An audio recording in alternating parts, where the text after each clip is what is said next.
Have you ever wondered how to properly connect a tow bar to your air-cooled Beetle without damaging anything? Today, I'll walk you through the exact steps.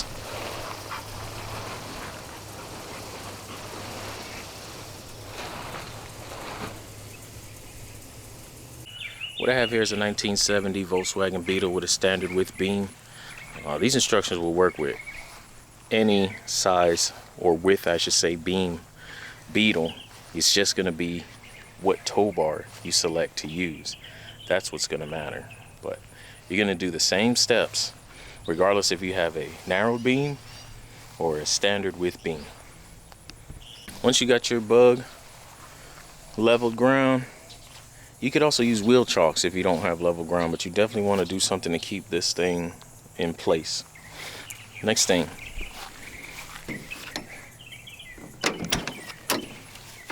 first thing I would do is disconnect the battery. This one has no battery, so you don't have to worry about that. But if you're going to be towing your bug often, you can get yourself some type of quick disconnect setup. You know, normally I can just remove this wing nut right here, and all the battery power is cut, so I don't have to worry about it. But there's no battery in here, so we don't have to worry about that. The next thing you're going to want to do is make sure your bug is in the on position. That's why you have to disconnect the battery, because this thing has to stay on. If it's not in the on position, your steering wheel will be locked and you won't be able to turn, or you're going to damage something. So our whole point here is to not damage anything. So here we go. Now it's in the, you see the steering wheel is unlocked and it's in the on position. We're going to make sure that the Beetle is in neutral. We're in neutral, and we're going to release the parking brake. Alright, next you want to grab your tow bar, and we are going to remove these pins and clips ahead of time.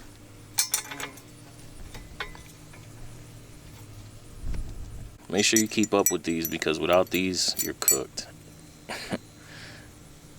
So what I do is I usually have the tow bar relatively placed where it's supposed to be, and then I'll just slide it up under the car like so.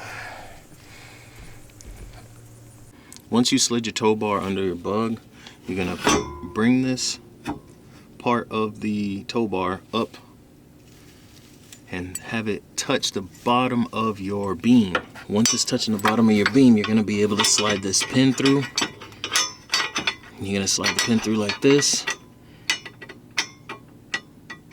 Once the pin is through, you're gonna add the safety pin like so.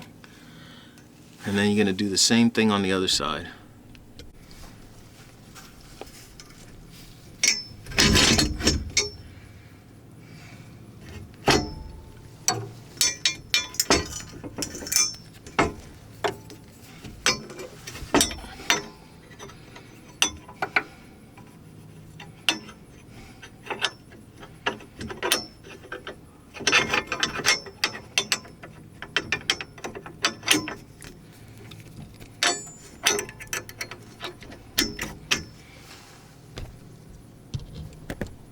When you're hooking up this tow bar, first and foremost, make sure the vehicle that you have can handle the weight of the bug. Secondly, you're going to want to get some sort of drop hitch. This is not my normal drop hitch that I normally use, but it'll get the job done. Another tip, if you're doing this by yourself, remember the bug is in neutral.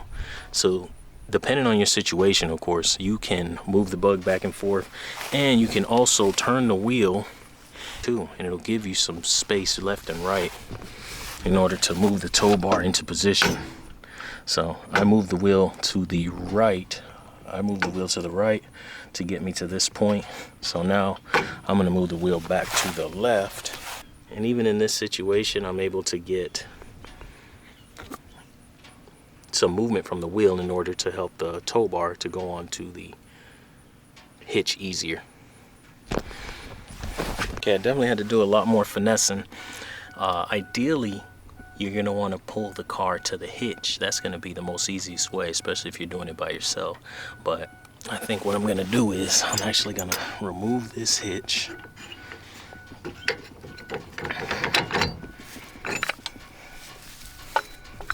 This may be a long shot. Stand by. So I removed the hitch, attached it to the actual tow bar itself.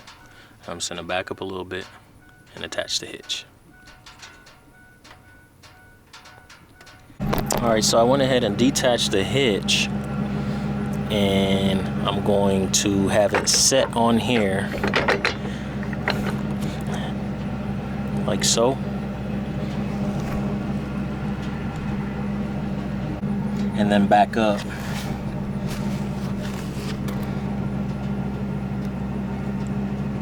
And we should be good. Now what I was saying about turning the wheel, we might be able to get some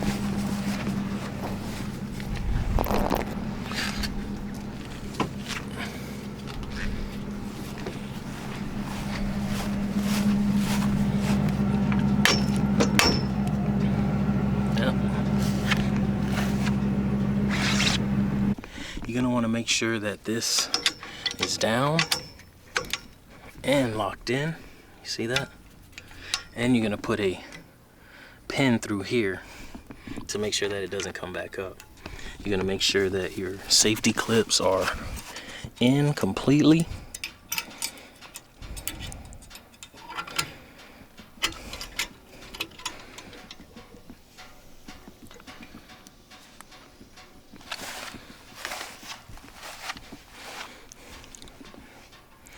Now, the one thing you want to remember with this tow bar is do not back up. Now, I've been in situations where I felt I had to back up. I backed up a short distance and nothing was damaged, but at all costs, just avoid backing up with this tow bar.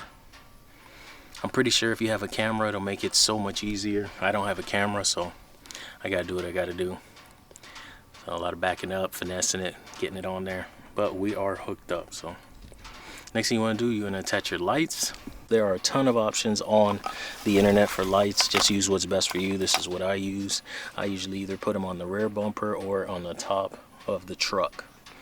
Once all your pins are in place and your safety chains attached, if you have safety chains, you're going to be good to go.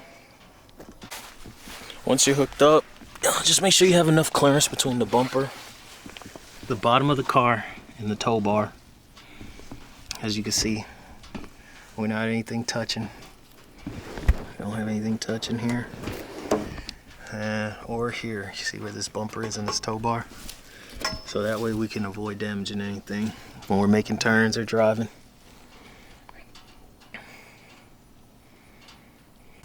This is an empty tow bar that I picked up from J-Bugs. I think you could probably use this to figure out which one it is. This one has a 2-inch ball receiver that includes the pins and fits Beetle, Gia, and Thing. It's gonna come down here and it's gonna have these pins right here. Came with it, of course.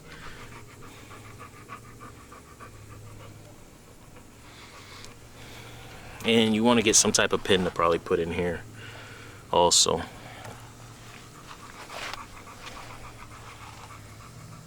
I think it's a good quality piece, sturdy, and it always gets the job done. Personally, I haven't found a tow bar that came with safety chains, and I'm pretty sure they're much more expensive. If you can get the safety chains, that probably would be best because they are called safety chains, so it'd be safer.